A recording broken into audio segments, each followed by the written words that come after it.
Здравейте, тук. Днес ще покажа седми епизод от Bulgarian Magics. Това е една карта. Това е трикът от една друга, който сега ще кажете. Кристалче, но не ги знаете това. Казвам и Scarlet. Сменя се.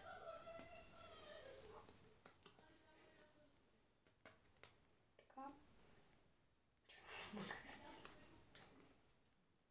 Ето, пак сменя.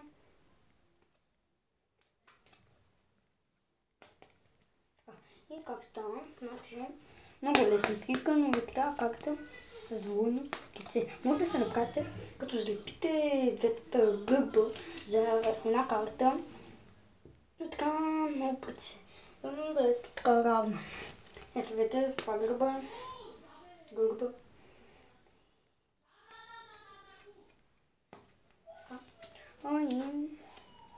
просто как аз го правя.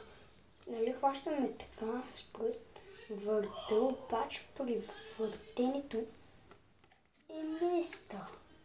Ето така. Виж как така. Като направя така, че сменя. Така е така по-бързо. Само. Моля, лайкните, сабскрайбните. Както казах в пети епизод, ако може ще какво сега за Коледа, 100 магически трика, в които ще покажа 100 магии, които много ще ви помогнат. Те 100 магически трика, които ще ви помогнат за някакво трика, ако ще се има под кърпичката. Отчат казвам, защото знам, че къде ви има и ги има къде ви има. И я показвам няколко трика, много е добър. И например така може. Виждаш тази карта. И така. И обръщате. Нали така. И сменя.